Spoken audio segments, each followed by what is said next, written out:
Shut up and sit down.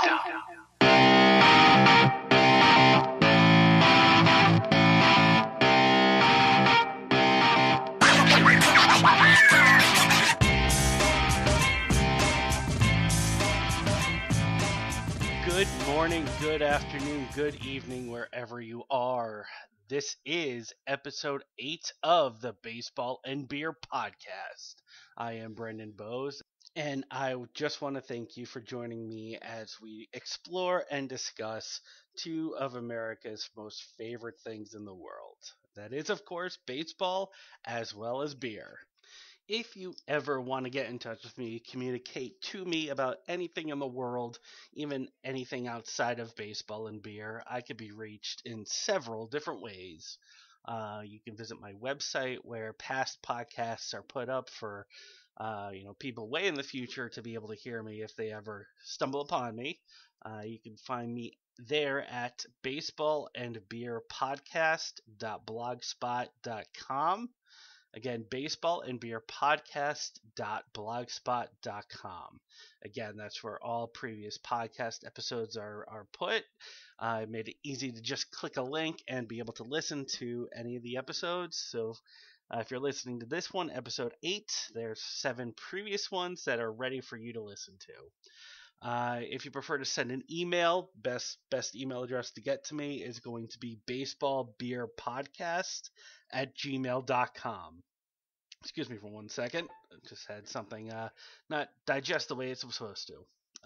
Anyway, baseballbeerpodcast@gmail.com. If you're a Twitter head, you can tweet me at or follow me at baseballbeerpod. Again, at baseballbeerpod. For this week's episode, we got a little bit of baseball as well as a little bit of beer.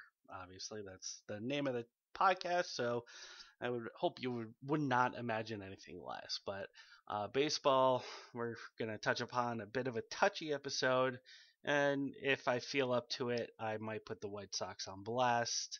For beer, well, let's get right into that one. If you remember, back in episode 3 and 4, and I do know it was 3 and 4. I just looked it up because I'm smart like that. But if you do remember those episodes, you'll remember that I talked about home brewing with my friends. We decided to brew our own IPA as well as brew our own wheat beer. Well, this past weekend we finally decided to, well, not finally, but they kegged it the week before, and this past weekend was the first time that I was actually able to sit down and try the beers that I helped brew. So the IPA, which we called Dead Ringer, mostly due to the fact that it was made ingredient for ingredient from Bell Brewery's Two Hearted Ale, and in my opinion, without trying to sound like I was tooting my own horn, I did prefer our Dead Ringer over the original Two Hearted Ale. First off, our beer was a lot darker in color and texture. It was a hearty amber color, whereas the Two Hearted Ale had more of a light amber color. You know, your citrusy your citrusy hoppy beer. The lighter colors, but that I prefer darker beer, whichever brand possible. Also, Two Hearted Ale had this real bitter aftertaste that I wasn't necessarily a big fan of, whereas the Dead Ringer, our beer, had no such aftertaste at all. It was just a solid IPA that tasted that packed a punch. The mouthfeel packed a punch, and then after you swallowed, it was nice and smooth, and it was very enjoyable. And I'm glad I was able to say that I helped create that. The wheat ale that we brewed, which we called La Fort's La Wheat, after our good friend who helped us make it, is probably one of the top summer beers that you'll have. That's probably me tooting my own horn again, but to be realistic, it was very smooth, very enjoyable, and after the first sip, I just wanted to sit out in a chair in the sun and just sit back, do nothing, and enjoy it because again, it was very smooth. It actually quenches your thirst. It's weird saying that with a beer, 'cause that's more of what water does, or Gatorade, or the soft beverages. Um, but this wheat beer just was remarkable for a couple of first timer, well, not first timers, for a couple of rookies. Being able to produce such a quote unquote strong wheat beer is amazing, at least for me.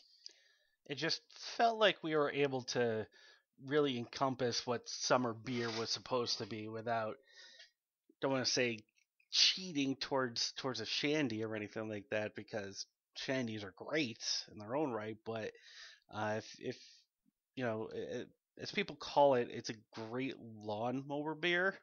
One that you could just pour yourself a glass, mow your fucking lawn, and just enjoy the shit out of it. So what it boils down to is, I believe that we went 2 for 2 in home brewing, at least this summer so far. What the future brings, I don't know. Hopefully, we can brew some more beer, and now that we're familiar with the process, hopefully it just becomes easier and easier, and to eventually get to the point where we can, change the ingredients as we see fit. Maybe adjust, part A or part B, and maybe come up with our own different type of beer that everyone can enjoy. I don't know. Going forward, IPAs are easy enough. The wheat beer was simple enough. Not exactly sure what else is out there that's easy for home brewing. I would imagine stouts are pretty easy. That would be something to go for and shoot for. But again, we'll see what the future brings. Any future home brewing, I'll certainly discuss in future episodes. The only other thing to really talk about is when I was down in Connecticut, I was finally able to try one of the bourbon counties that my friend was able to get for us, for the trade that we made with, that included Julius and some of the other tree houses. But like I said, was able to try Bourbon County barley wine, and it was really good. Certainly worth the trade in my eyes. But then again, as everyone knows, I'm not the biggest IPA fan, so getting something that I do like for giving away something that I don't like, it's kind of a wash in that regard. But I must say, it's certainly one of the most better barley wines that I've had. Um, I wish that I was able to have the barley wine before being able to meet the Goose Island people, like I discussed last week.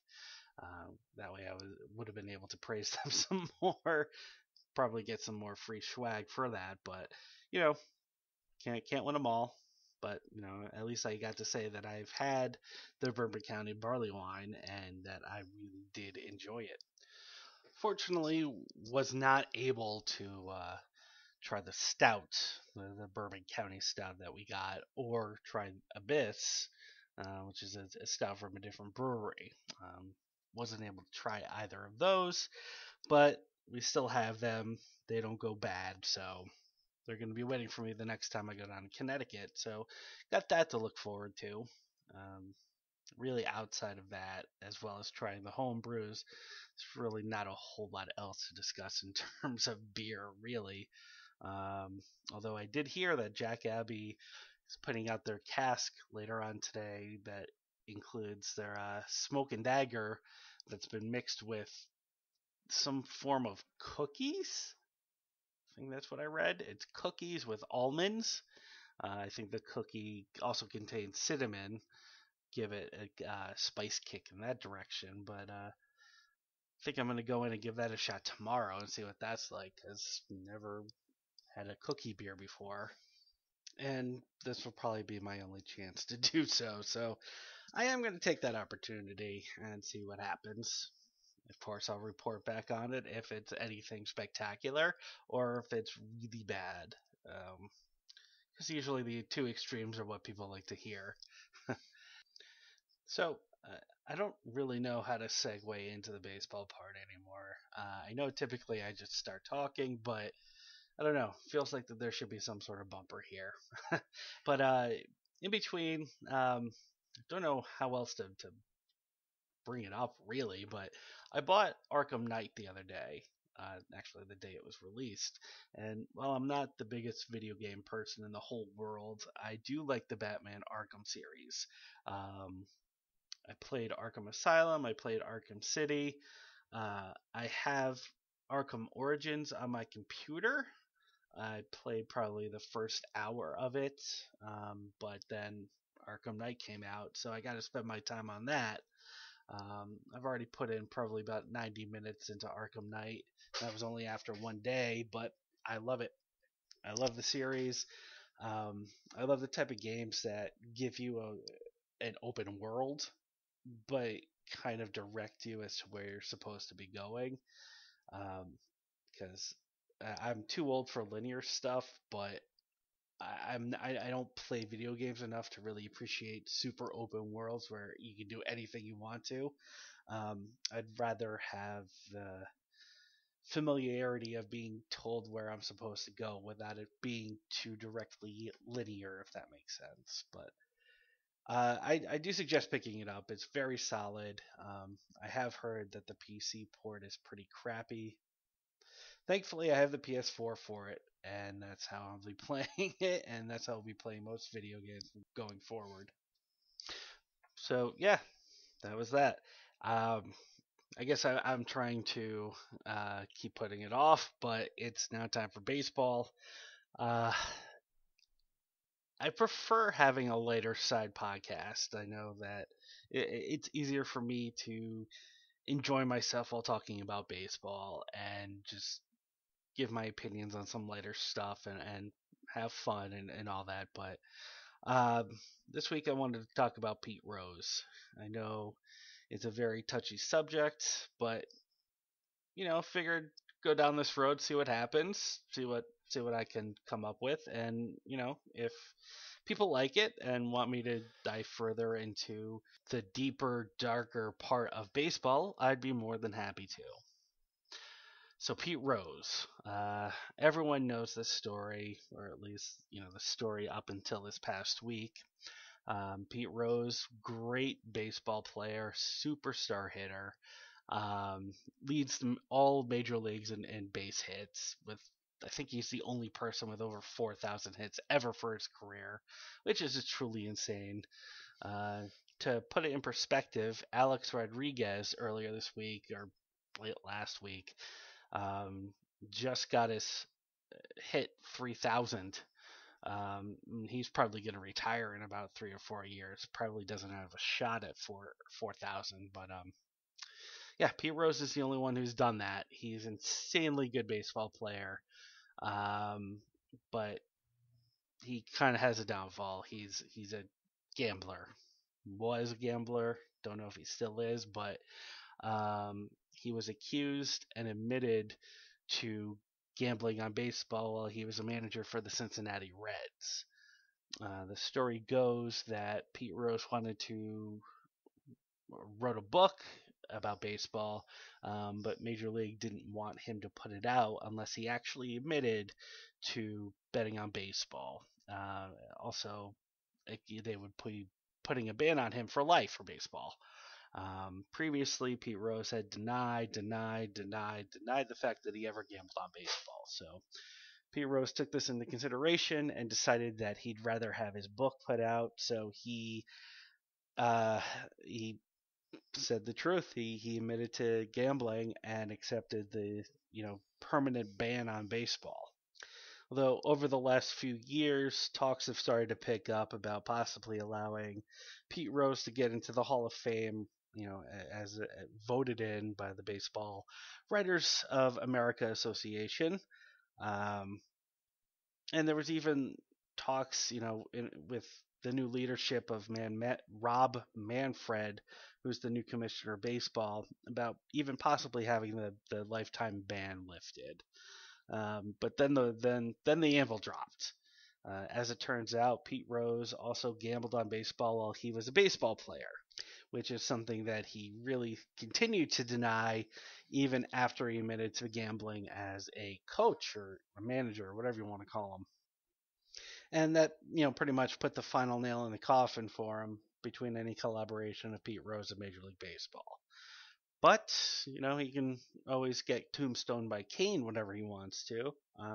He's in the not baseball. He's in the WWF Hall of Fame, so any WrestleMania feels like coming down and getting tombstone. I'm pretty sure McMahon's arms are going to be wide open for that.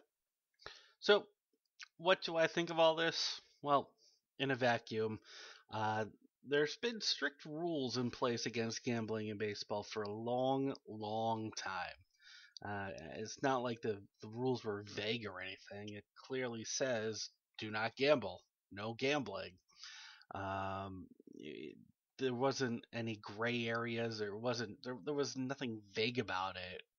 As there was for PEDs and steroids for a period of time. It was clear, crystal clear. Betting is, and always will be clearly against the rules. He made a lot of money. He lost a lot of money doing what he did, betting as a player and as a manager. So it's hard for me to believe that he's actually sorry about the actual act itself, the fact that he was gambling. Rather, he's sorry that he got caught. The bottom line really is that when it's all said and done, Pete Rose is in the Hall of Fame. A lot of his memorabilia is in there. A lot of his stuff from the time when he became the all-time hitter, when he broke 4,000 hits, all those are in the Hall of Fame. The Hall of Fame acknowledges Pete Rose's existence, acknowledges that he was a baseball player and that he broke records. Issue being that he just doesn't have his own bust in there. He can't get voted in, and that's where that's what everyone was trying to help him with. And with this getting thrown into the mix, it's kind of tough to say that he ever will. I don't think I guess really the question is, does he deserve to be in there? On accolades alone, yes. But as it's pretty clear that the Hall of Fame is more than just breaking records. It's having a what's the word I'm looking for? Don't have anyone who help me here, so my brain is running on overdrive right now. He doesn't have the I guess personality or the persona to really carry himself as a Hall of Famer as well. Like he never seemed too fan friendly. He seemed very rambunctious, which is also personally to me not really shouldn't really matter. But to the voters, that is something that they care about, and if they want to, they'll use it against you. If they want to, it can be for your benefit.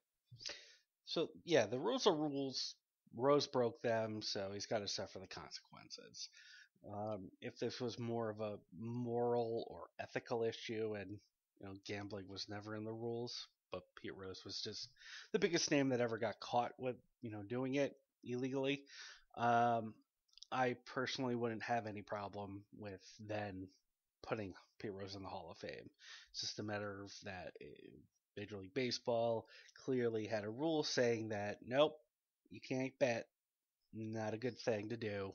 We don't allow it, and we'll punish you for it. Yet Pete Rose did. So do the crime, you got to do the time.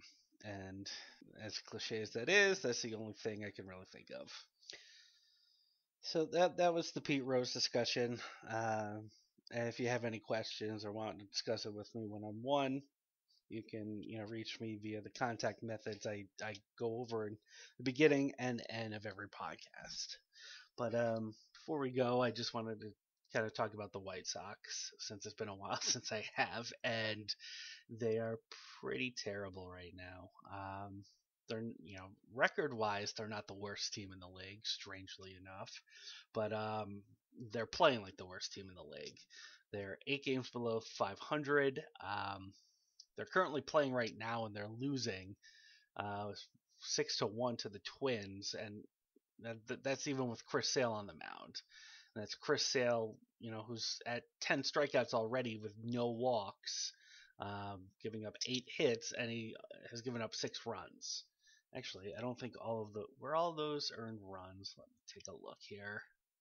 Yeah, they were all earned, even though I'm looking here and the White Sox had 3 errors, but whatever. Bottom line is that they stink. Offensively, they are the worst in the league, or at least within the bottom 2. They continue to back Carlos Sanchez, whose slash lines are as follows: batting average of 159, on base percentage of 207, slugging percentage of 204. Now, all that's awful. It's crazy how bad that is. I know a lot of people like to give Tyler Flowers, Gordon Beckham, even Alexi Ramirez shit for their terrible offense, and as they should, but people seem to let Carlos Sanchez and his miserable bat go just because he plays good defense. And I get the fact that he's 22. I get the fact that he's young and has a chance to learn and get better. Totally reasonable thing to expect. But when he was scouted as basically an all-glove, no-bat prospect. And he's pretty much showing that on the field right now, that he is all-glove and literally no bat. I don't think he'll ever be a star. I don't think he'll ever be, a constant starter, but I have no problem with him as a super sub. His defense is remarkable, and if he stays on the team, that's the only way I would accept him. And just so that it doesn't seem like I am hammering on him, pitching sucks outside of Sale. Quintana is, Quintana. He's throws 100 pitches by the 5th inning. He is what he is. John Danks is John Danks. He just sucks. When your fastball is barely topping high 80s, you have a problem. Samardzija, he's very streaky, very inconsistent. Right now, he got his first win in a long time yesterday, but he's been having a couple of good starts, so maybe things are turning around for him. Who knows? And Carlos Rodon, still too early to say. I've liked what I've seen. His appearances haven't been, elite or excellent, but they've been good. There's obviously room for improvement, which is what we were expecting when we drafted him. So, there's a lot. I guess where I'm going with this is that there's a lot of potential going forward, but it's still a pain in the ass to look at it now. To watch this team just suck now. It's miserable. Like I said, they're record-wise, they're not the worst team in the world, so thankfully we have that to fall back on. But if this team played the Brewers or the Phillies right now, those two teams would win the series, regardless if it's 3, 4, or 5 games. The White Sox would win 1, maybe 2 games of those, and that's just the way things are. Hopefully, they can at least seem like a decent baseball team for the rest of the season. I hope that's not too much to ask, but not looking forward to the next 4 months. And that wraps it up for episode number 8 of the Baseball and Beer podcast. Thank you for listening. And if you ever want to reach out to me for whatever reason, I could be reached either via email, baseballbeerpodcast@gmail.com. Twitter fans can get me at baseballbeerpod. If you want to listen to previous episodes, wanted to leave a comment on one of the blog posts, that's at baseballandbeerpodcast.blogspot.com. Or if you're a Facebook user and you want to join the Baseball and Beer podcast group, where I will sometimes ask questions, post pictures of beer that I'm having, forward funny baseball videos, that sort of thing. That's facebook.com/baseball-beer-pod. Again, my name is Brendan Bose. Thank you for listening, and I hope everyone has a great week.